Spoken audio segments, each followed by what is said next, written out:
vim falar sobre o Catecismo da Igreja Católica. Que Deus, o Divino Espírito Santo, venha sobre mim para que eu possa ler para vocês e que vocês entendam tudo que eu vou ler. Amém? Vinde, Espírito Santo, enchei os corações dos vossos fiéis, acendei neles o fogo do vosso amor. Enviai o vosso Espírito e tudo será criado e renovareis a face da terra. Oremos. Ó Deus, que instruíste os corações dos vossos fiéis com a luz do Espírito Santo, fazei que apreciemos retamente todas as coisas e gozemos sempre da sua divina consolação, por Cristo nosso Senhor. Amém. Eu vou falar sobre a fé. Eu parei no número 550. A fé. Nossa vida moral encontra-se sua fonte na fé em Deus, que nos revela seu amor. São Paulo fala da obediência da fé, como da primeira obrigação. Ele vê no desconhecimento de Deus o princípio e a explicação de todos os desvios morais. Nosso dever em relação a Deus consiste em crer nele, em dar testemunho dele. O primeiro mandamento nos manda alimentar e guardar com prudência e vigilância nossa fé e rejeitar tudo o que se lhe opõe.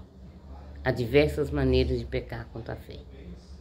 A dúvida voluntária sobre a fé negligencia ou recusa ter como verdadeiro o que Deus revelou e que a Igreja propõe para crer.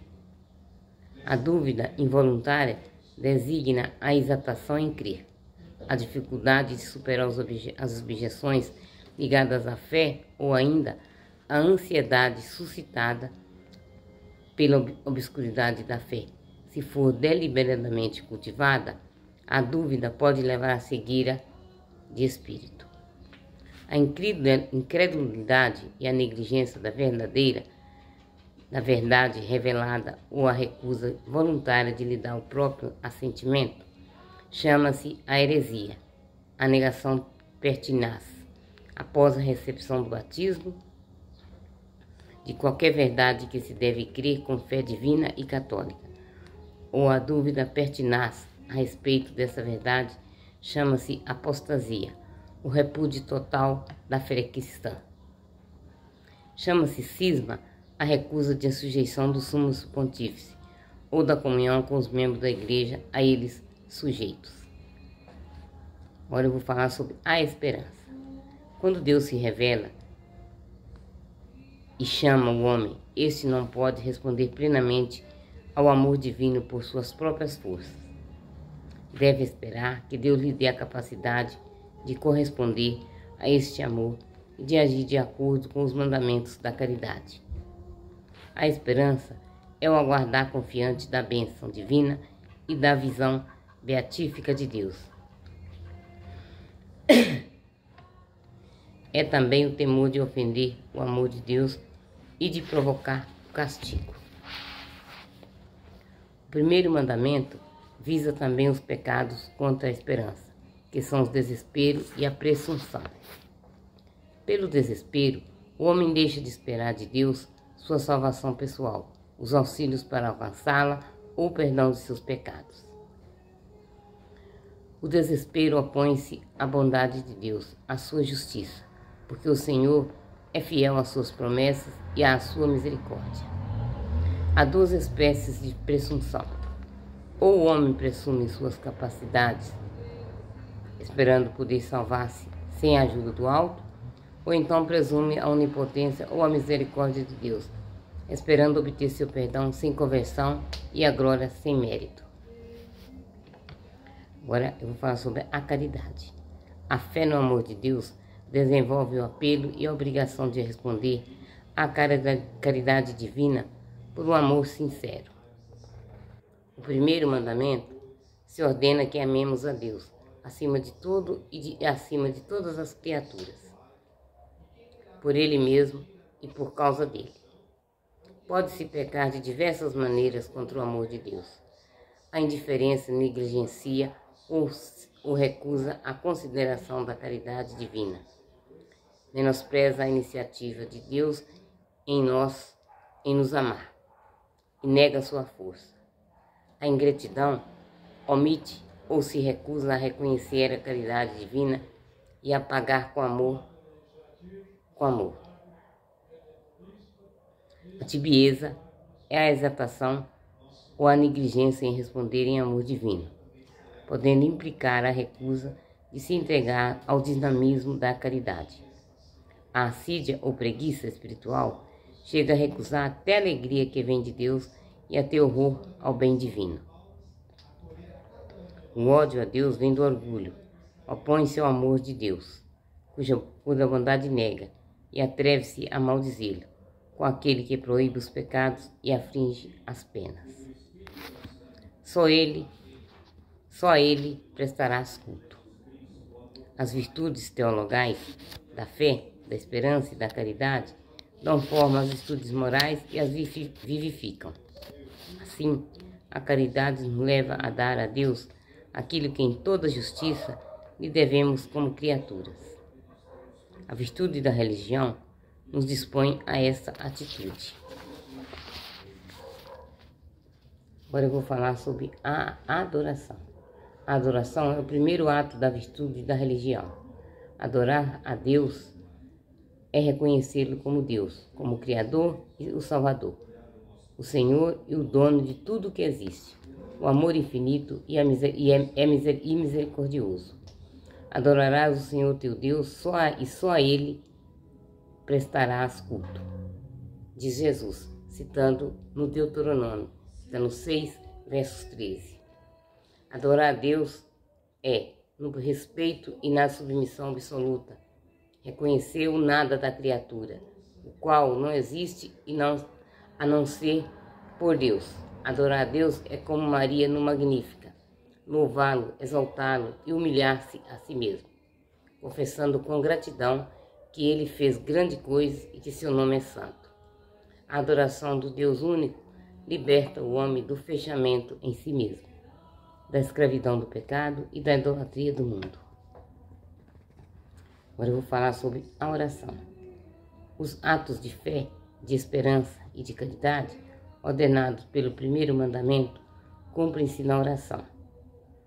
A elevação do Espírito para Deus é expressão da adoração que lhe rendemos.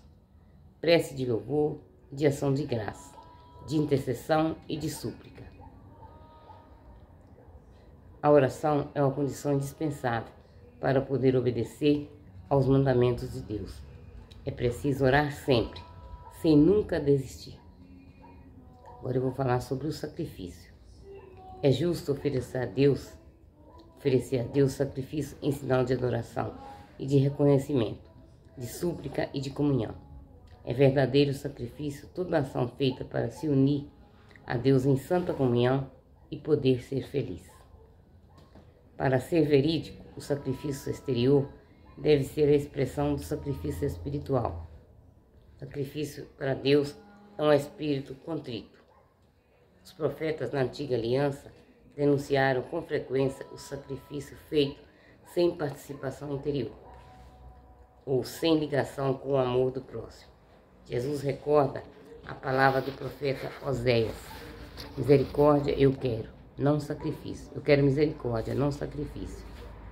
Está lá em Mateus 9, versículo 13 e 12, versículo 7. O único sacrifício perfeito é o que Cristo ofereceu na cruz, em total oblação ao amor do Pai e para nossa salvação. Unindo-nos a seu sacrifício, podemos fazer de sua vida um sacrifício a Deus. Agora eu vou falar sobre as promessas e votos. Em várias circunstâncias, o cristão é convidado a fazer promessas a Deus. O batismo e a confirmação, o matrimônio e a ordenação sempre os contém. Por devoção pessoal, o cristão pode também prometer a Deus este ou aquele ato: oração, esmola, peregrinação, etc. A fidelidade às promessas feitas a Deus é uma manifestação de respeito devido à majestade divina e do amor para com Deus fiel. O voto, isto é, a promessa deliberada e livre de um bem possível e melhor feita a Deus. O voto, isto é, a promessa deliberada e livre de um bem possível e melhor feita a Deus. É melhor feita a Deus. Deve ser cumprido a título de virtude de religião. O voto de um ato de devoção, no qual o cristão se consagra a Deus ou lhe promete uma boa obra. Pelo cumprimento de seus votos, o homem dá a Deus o que lhe prometeu e consagrou. Os Atos dos Apóstolos nos mostram São Paulo preocupado em cumprir os votos que fizera. A Igreja atribuiu valor exemplar aos votos de praticar os conselhos evangélicos. Alegra-se a mãe da Igreja ao encontrar em seu seio muitos homens e mulheres que seguem mais estreitamente o aniquilamento do Salvador e mais claramente a demonstram, aceitando a pobreza na liberdade dos filhos de Deus e renunciando às próprias vontades.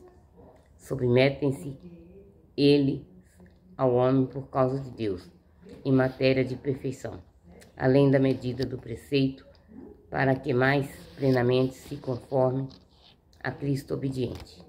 Em certo caso, a Igreja pode, por motivos adequados, dispensar os votos e das promessas. O dever social e a religião, o dever social de religião e o direito à liberdade religiosa. Todos os homens estão obrigados a procurar a verdade, sobretudo aquilo que diz respeito a Deus e à Igreja, e, depois de conhecê-la, abraçá-la e praticá-la.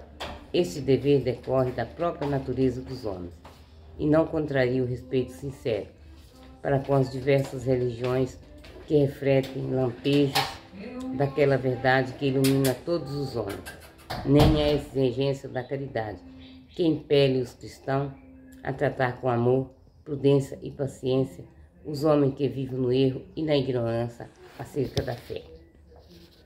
O dever de prestar a Deus um culto autêntico diz respeito ao homem individual e socialmente. Esta é a doutrina católica tradicional sobre o dever moral dos homens e das sociedades em relação à verdadeira religião. É a única Igreja de Cristo, evangelizando sem cessar os homens. A Igreja trabalha para que esses possam penetrar de espírito cristão as mentalidades e os costumes, as leis e as estruturas da comunidade em que vivem. O dever social dos cristãos é respeitar e despertar em cada homem o amor da verdade e do bem. Exige que levem a conhecer o culto da única religião verdadeira que subsiste na Igreja Católica e Apostólica. Os cristãos são chamados a ser luz do mundo. Assim, a Igreja manifesta a realeza de Cristo sobre toda a criação e, particularmente, sobre as sociedades humanas. Em matéria religiosa, ninguém seja obrigado a agir contra a própria consciência, nem impelido de agir dentro dos justos limites de acordo com ela, em particular ou em público, só ou associado a outrem. Esse direito funda-se na própria natureza da pessoa humana, cuja dignidade a faz aderir livremente à verdade divina que transcende a ordem temporal. Por isso, esse direito continua a existir ainda para aqueles que não satisfazem a obrigação de procurar a verdade e de aderir a ela. Se, em razão de circunstâncias particulares dos povos, for conferida a uma única comunidade religiosa, o especial reconhecimento civil na organização jurídica da sociedade, será necessário que, ao mesmo tempo, se reconheça, se observe, em forma de todos os cidadãos e das comunidades religiosas, o direito à liberdade em matéria religiosa. O direito à liberdade religiosa não significa nem a permissão moral ao aderir ao erro, nem ao suposto direito ao erro, mas um direito natural da pessoa humana à liberdade civil, quer dizer, a unidade de coação eterna, nos justos limites, em matéria religiosa, da parte do poder político. Esse direito natural deve ser reconhecido no ordenamento jurídico da sociedade, de tal maneira que constitua um direito civil. O direito à liberdade religiosa não pode ser por si mesmo nem ilimitado, nem limitado apenas por uma obra pública, entendida de maneira positivista ou naturalista. Os justos limites que lhes são inerentes devem ser determinados para cada situação social pela prudência, segundo as exigências do bem comum, e ratificados pela autoridade civil, segundo normas jurídicas, de acordo com a ordem moral objetiva. Não terá outro Deus diante de mim. O primeiro mandamento proíbe prestar honra a outros, afora o único Senhor que se revelou a seu povo. Proíbe a superstição e a irreligião. A superstição representa, de certo modo, um excesso perverso da religião. E a irreligião é um vício oposto, por deficiência, à virtude da religião. A superstição. A superstição é o devido sentimento religioso e das práticas que ele impõe. Pode afetar também o culto que prestamos ao verdadeiro Deus. Por exemplo, quando atribuímos importância de alguma maneira mágica a certas práticas em si mesmas legítimas ou necessárias, atribuir eficácia exclusivamente à materialidade das orações ou dos sinais sacramentais, sem levar em conta as disposições interiores que elas exigem, é cair na superstição. A idolatria. O primeiro mandamento condena o politeísmo, exige que o homem não acredite em outros deuses afora Deus, que não venere outras divindades que não o único Deus. A Escritura lembra constantemente essa rejeição a ídolos, ouro e prata, obra das mãos dos homens, os quais têm boca, mas não falam, têm olhos, mas não veem. Esses ídolos vão tornar as pessoas vãs.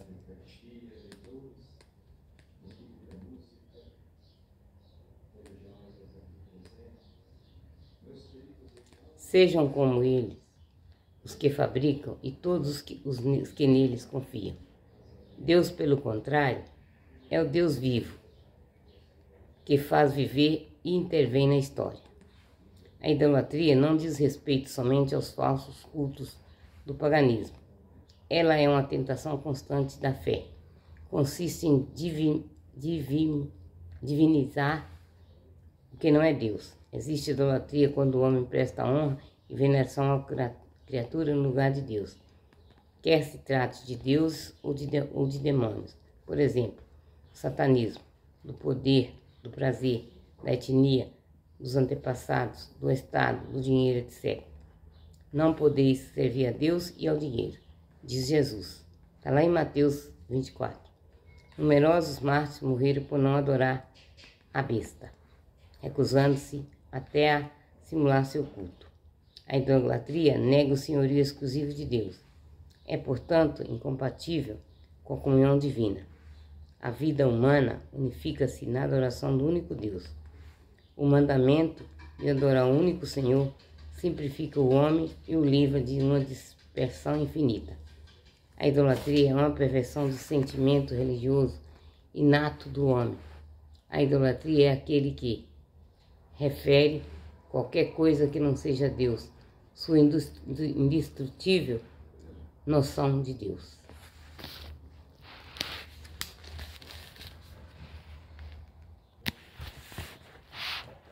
Adivinhação e magia. Deus pode revelar o futuro a seus profetas ou a outros santos. Todavia, a atitude cristã correta consiste em entregar-se com confiança nas mãos da providência, no que tange ao futuro, e em abandonar toda a curiosidade doentia a este respeito. A imprevidência pode ser uma falta de responsabilidade. Todas as formas de adivinhações hão de ser rejeitadas, recurso a Satanás ou aos demônios, a evocação dos mortos ou a outras práticas que erroneamente se supõe descobrir o futuro, a consulta aos horóscopos, a astrologia, a quiromancia, a interpretação de presságios e da sorte, os fenômenos da visão, o recurso a médiuns, esconde uma vontade de poder sobre o tempo, sobre a história e, finalmente, sobre os homens, juntamente com o desejo de ganhar para si os pobres ocultos. Essas práticas contradizem a honra e o respeito que, unidos ao amoroso temor, devemos exclusivamente a Deus. Todas as práticas de magia ou de feitiçaria, com as quais a pessoa pretende domesticar os poderes ocultos para colocá-los a seu serviço e obter um poder sobrenatural sobre o próximo, mesmo que seja para proporcionar a este saúde, são gravemente contrárias à virtude da religião. Essas práticas são ainda mais condenáveis quando acompanhadas da intenção de prejudicar outrem, ou quando recorrem ou não à intervenção dos demônios. O uso de amuletos também é irrepreensível. O espiritismo implica frequentemente práticas de adivinhação ou de magia, por isto, a Igreja adverte aos fiéis a evitá-los. Os recursos às práticas médicas, ditas tradicionais, são legítimas, nem a invocação dos poderes malíficos, nem a exploração da credulidade alheia. A irreligião. O primeiro mandamento de Deus reprova os principais pecados da irreligião: a ação de tentar a Deus em palavras ou em atos, o sacrilégio e a simonia. A ação a tentar a Deus consiste em pôr à prova em palavras ou em atos sua bondade e sua onipotência.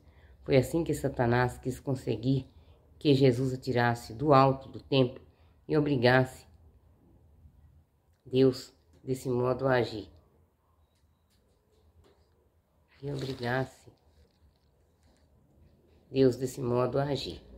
Jesus opõe-lhe a palavra de Deus. Não tentais o Senhor teu Deus. O desafio contido com tal tentação de Deus, falta com o respeito e confiança que devemos ao nosso Criador e Senhor. Inclui também uma dádiva a respeito do seu amor, sua providência e seu poder. O sacrilégio consiste em profanar ou tratar indignamente os sacramentos e as outras ações litúrgicas, bem como as pessoas, coisas e os lugares consagrados a Deus. O sacrilégio é um pecado grave, sobretudo quando cometido contra a Eucaristia, pois nesse sacramento o próprio corpo de Cristo se nos torna substancialmente presente. A simonia é definida com a compra ou a venda de realidades espirituais.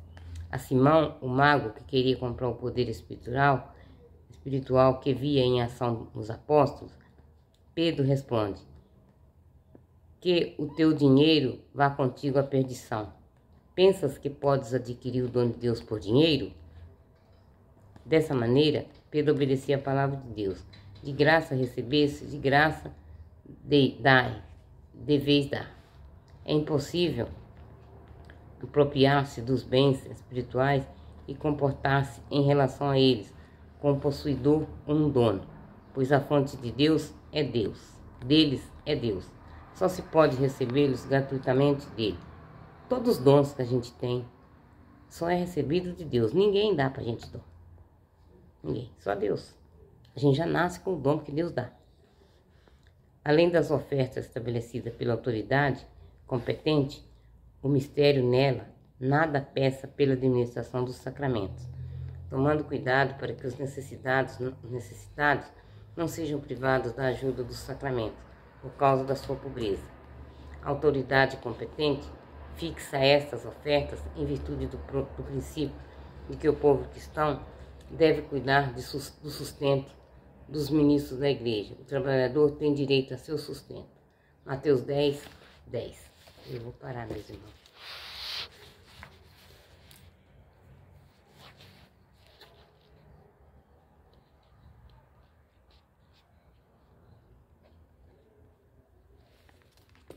Depois eu vou falar sobre o ateísmo, que é a próxima.